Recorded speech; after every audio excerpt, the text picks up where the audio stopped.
Assalamualaikum warahmatullahi wabarakatuh. Selamat pagi, selamat siang pada seluruh siswa SMA Negeri 1 Jatiluwih khususnya kelas 11. Hari ini kita lanjutkan materi yang kedua, yaitu tentang jaringan pada tumbuhan.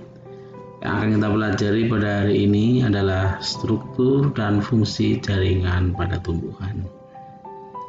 Anak-anakku sekalian, sebelum materi dimulai, tak lupa kita sebagai insan yang beriman harus selalu mengucapkan syukur kepada Tuhan Yang Maha Esa, Allah Subhanahu wa Ta'ala, yang telah memberikan banyak nikmatan kepada kita. Salah satu diantaranya adalah kita masih diberi kesehatan, sehingga kita bisa melakukan proses pembelajaran walaupun suasana COVID-19 sampai hari ini belum reda.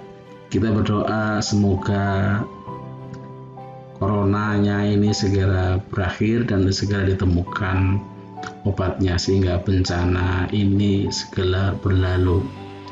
Anak-anak sekalian yang saya cintai dan saya banggakan, kemarin kita sudah mempelajari materi tentang sistem transport ya pada tumbuhan atau juga pada hewan. Kalian saya yakin sudah mempelajari bagaimana sistem transport pada tumbuhan dan hewan, sehingga materi-materi seperti difusi, osmosis kamu sudah paham. Bisa mengetahui apa itu difusi, contoh dalam kehidupan nyatanya itu apa, dan juga osmosis serta contoh-contoh dan pengertian dasarnya. Sehingga nanti ketika kita mempelajari di bab kedua adanya materi yang berkaitan dengan proses difusi dan osmosis, maka kita sudah mengetahui hal-hal yang berkaitan dengan osmosis. Oke, untuk siswa-siswi kelas 11 SMA Jatiluwih, kita lanjutkan. Yang berikutnya adalah kita akan masuk pada materi tentang struktur dan fungsi dari jaringan tumbuhan. Nah, kita harus mengetahui dulu bahwa untuk mempelajari materi biologi ini, kita harus mengetahui apa itu kompetensi dasar, apa itu indikator, dan materi-materi yang kita pelajari di materi bab ini. Yang pertama adalah kompetensi dasarnya, yaitu KD-nya, yaitu kita akan mengidentifikasi struktur dan fungsi dari jaringan tumbuhan ya. Jadi kita nanti akan memahami setelah mempelajari bab ini apa itu strukturnya dan apa fungsi dari jaringan yang ada pada tumbuhan. Yang kedua, tujuan pembelajarannya ya.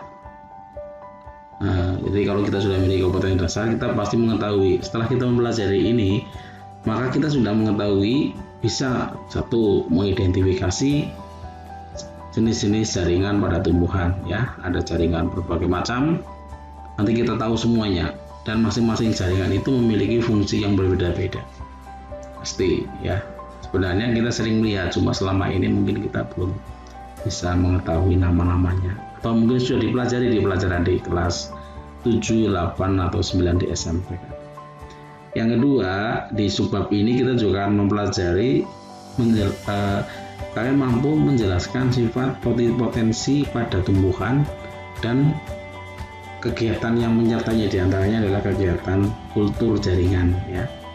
Nah, ini kita lihat yang berikutnya adalah indikator ya. Setelah kita mempelajari materi ini, dikatakan berhasil apabila kamu satu bisa membedakan antara berbagai macam jaringan. Apa itu epidermis, apa itu kolenkim, sklerenkim, xilin, floem, dan kambium sebagai organ penyusun tumbuhan ya. Jadi bisa mengetahui letaknya, namanya, fungsinya, dan bedanya dengan organ yang lain.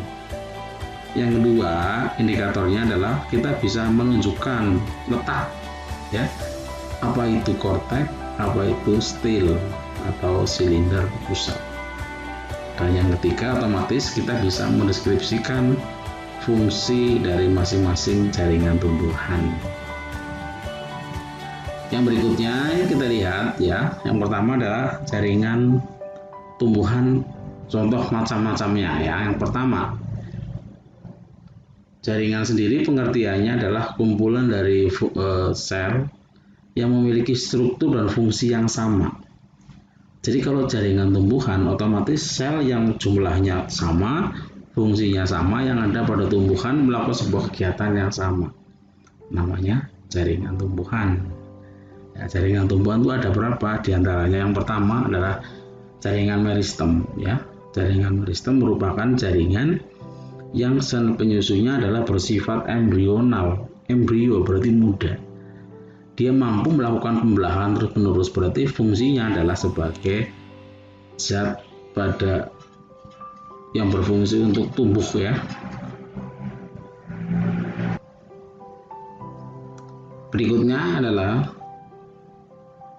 ciri dari jaringan meristem. Yang pertama, sebuah jaringan pasti memiliki ciri-ciri ya, yang biasanya merupakan karakteristik dari sebuah zat atau benda. Yang pertama, jaringan meristem ini memiliki kemampuan untuk selalu membelah. Mengapa dia selalu membelah? Karena diantaranya adalah dia berasal dari jaringan yang masih muda. Jadi kalau masih muda itu daya tumbuhnya sangat tinggi sekali karena dia masih mampu melakukan pembelahan. Yang kedua, bentuk dan selnya ukurannya sama ya, karena meristem masih muda. Yang ketiga adalah memiliki banyak sekali protoplasma. Apa itu protoplasma? Bisa harus kamu pelajari di bab 1, yaitu tentang sel. Yang kedua, karena masih muda, dia memiliki dinding sel yang sangat tipis ya, bahkan sangat tipis ini karena masih muda. Yang ketiga adalah yang kelima, selnya isinya tidak mengandung kristal dan tidak mengandung cadangan makanan. Kalau mengandung kristal dan cadangan makanan biasanya ditemukan pada sel yang sudah tua atau jaringan permanen. Yang keenam, vakuola atau rongga yang ada pada sel itu biasanya tidak ada, atau jika ada maka bentuknya sangat kecil atau sedikit sekali. Itu ya 6 karakteristik dari jaringan meristem. Yang berikutnya, jaringan meristem itu dibagi menjadi 2 jenis. Yang pertama adalah jaringan meristem primer ya, dan yang kedua adalah jaringan meristem sekunder, jaringan akar ini ya, contoh dari akar ini ya. Di SMP kalian MTS ya sudah pernah diajari, ini ada root of the cap, berarti tutup dari akar, biasanya adalah ujung akar, itu tudung akar. Kemudian di sini ada berbagai macam dengan ground meristem, jaringan meristem pada tanah. Ada epidermis, ada korteks, ada prokambium, ada propoderma dan seterusnya. Ya, ini perhatikan. Nah, ini dari preparat awetan yang diambil dari tanaman, akar tanaman. Diambil mudah besar menggunakan, melihatnya diperbesar menggunakan mikroskop. Iya, ini bisa dibuat secara nyata ya. Ini tanaman. Biasanya kalau akar itu misalnya tanaman kacang-kacangan atau tanaman jagung bisa digunakan. Kemudian close up lagi ternyata ini bentuknya seperti hewan ya. Tapi ini adalah jaringan meristem pada tumbuhan ya. Seperti ini ada macam-macam bagiannya, nanti bisa kamu lihat. Yang berikutnya, nah nih meristem primer ya. Meristem primer merupakan meristem yang berasal dari sel-sel yang masih muda ya. Jadi dia berada di bagian luar biasanya. Contohnya adalah di bagian ujung akar dan ujung. Karena di ujung maka disebut dengan meristem apikal ya, pucuk. Meristem primer ini akan menyebabkan pertumbuhan primer. Di antaranya adalah contoh pertumbuhan memanjang ya atau membesar. Jaringan yang berbentuk dari meristem jaringan primer. Dimaksud dengan meristem primer ini berasal dari meristem primer ya. Dari meristem primer ini adalah jaringan primer. Jadi terbuat primer maka disebut dengan jaringan primer. Kemudian yang berikutnya adalah meristem sekunder ya. Ini kalau tadi berasal dari jaringan yang masih muda. Kalau meristem sekunder itu jaringan muda yang berasal dari jaringan tua ya. Jadi contohnya adalah kambium dan kambium gabus ya. Meristem sekunder ini menyebabkan pertumbuhan sekunder. jaringan yang terbentuk dari meristem sekunder disebut dengan jaringan. Contohnya adalah kambium. Kalau dia berkembang itu menghasilkan xilin dan phloem.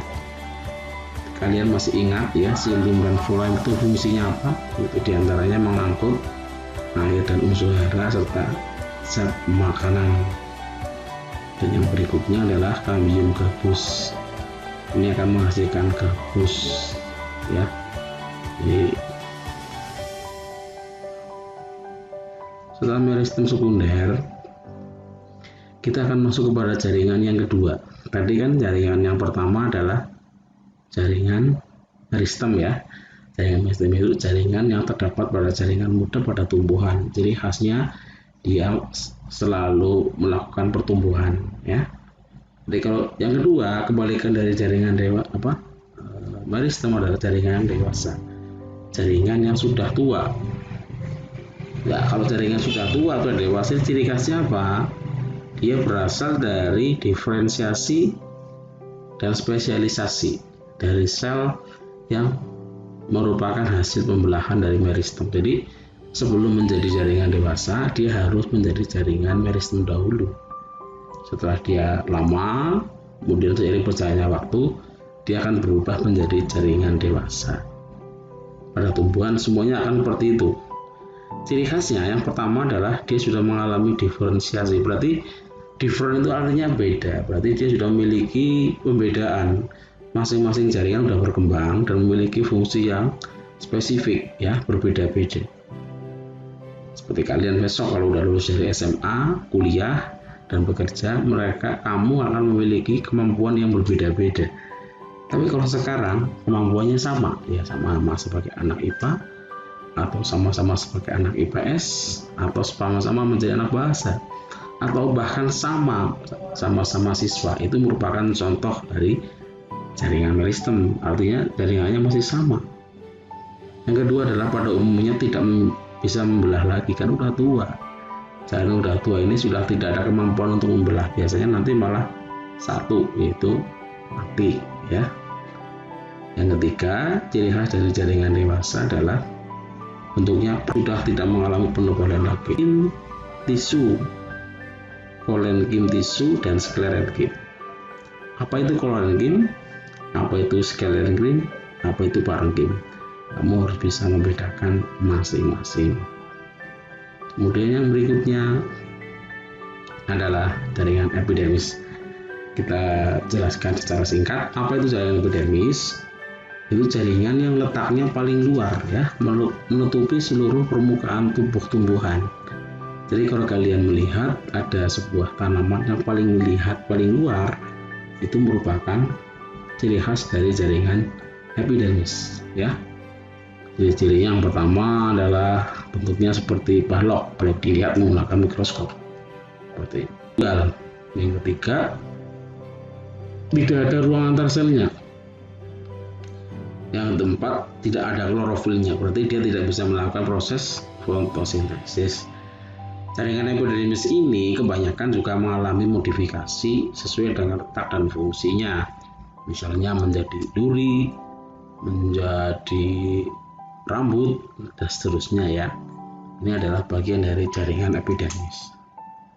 Kemudian yang berikutnya,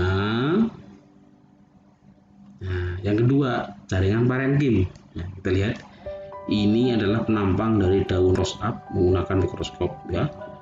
Tetapi mikroskop elektron biasa tidak akan mampu. Nama lain dari jaringan parenkim adalah jaringan dasar. Ya. Ciri khas dari jaringan parenkim ini adalah memiliki klorofil. Berarti pada jaringan parenkim ini harus mampu melaksanakan proses atau sebagai penghasil makanan. Itu adalah jaringan parenkim. Ya, dia kok bisa menyimpan cadangan mobilnya sehingga dia bisa menghasilkan makanan. Kalau menghasilkan makanan atau juga air yang digunakan untuk pertumbuhan. Kemudian yang berikutnya adalah jaringan penguat ya. Yang ketiga, jaringan penguat. Apa nama lain dari jaringan penguat? Yaitu stereon. Fungsinya untuk menguatkan bagian tubuh tumbuhan ya. Jadi kalau tubuh tumbuhan tidak kuat, mudah rapuh, mudah patah, akhirnya rusak, mati ya. Nah, nama lain yang terdiri dari apa jaringan penghubung itu ada kolenkim, ada sklerenkim. Ini adalah sklerenkim. Nah ini ya, ini bedanya di sini. Ini kolenkim, ini sklerenkim. Kemudian jaringan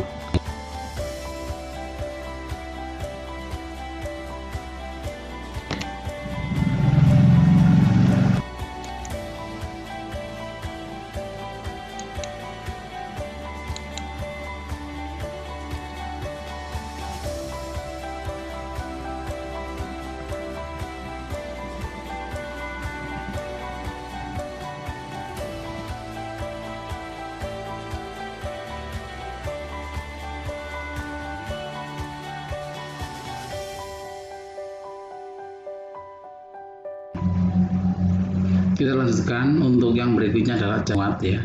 Jaringan penguat nama lainnya adalah stereon. Fungsinya untuk menguatkan bagian tubuh tumbuhan. Terdiri atas yang kedua yaitu kolenkim dan sklerenkim ya. Jadi contoh dari gambarnya ada jaringan sklerenkim, ada jaringan kolenkim. Ini penampang dari atas, ada ini penampang dari samping ya. Dari atas seperti ini, dari samping seperti ini. Nah yang berikutnya, yang keempat, jaringan yang menyusun pada tubuh tumbuhan adalah silim. Apa itu silim? Silim merupakan jaringan pada tumbuhan dari jaringan pengangkut yang fungsinya adalah menyalurkan air dan mineral. Dari mana? Dari akar menuju daun. Kenapa harus ke daun? Karena berfungsi untuk pengangkut dan akan dilakukan pengolahan oleh daun. Karena di daun merupakan bagian tumbuhan yang memiliki zat berupa klorofil yang paling banyak untuk melakukan proses fotosintesis. Yang kedua adalah floem. Floem merupakan bagian dari jaringan pengangkut yang berfungsi mengangkut hasil masakan ya, pembuatan zat makanan yang berlangsung di daun diedarkan ke seluruh tubuh ya. Melalui apa? Melalui floem.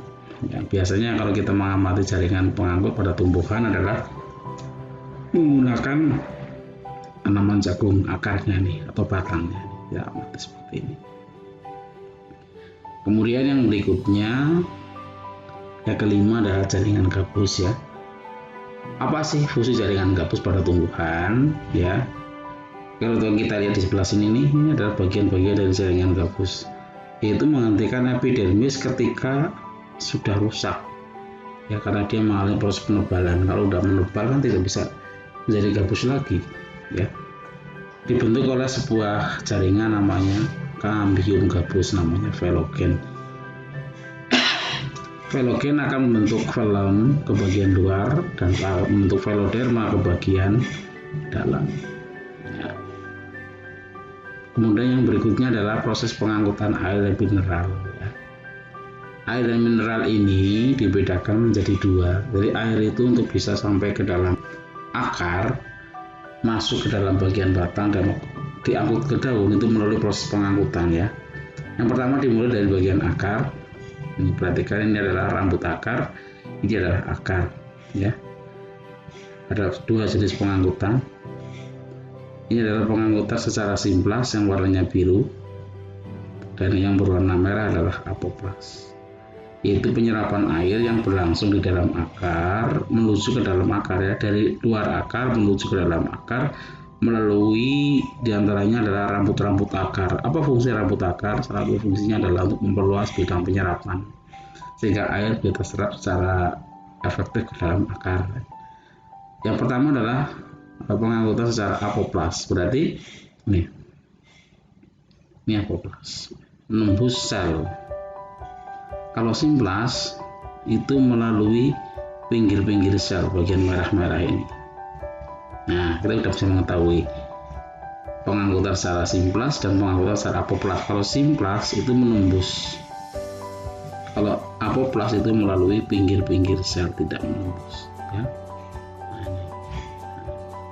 ini amanat nih rutenya nih, yang merah dan yang hijau atau biru. Ini kan tidak, kalau ini yang biru menembus, ini kalau yang merah tidak melalui pinggir-pinggir. pengangkutan pada akar tumbuhan. Kemudian organ-organ pada daun nanti akan kita bahas pada pembahasan bab pertemuan berikutnya ya. Jadi silahkan kalian untuk bagian-bagian atau jaringan pada penyusun pertumbuhan yang sudah disampaikan oleh Pak Guru kamu baca, kemudian dibuat ringkasan secara singkat ya. Kemudian setelah itu kita akan berusaha berlatih mengerjakan soal-soal yang berkaitan dengan jaringan yang ada pada tumbuhan.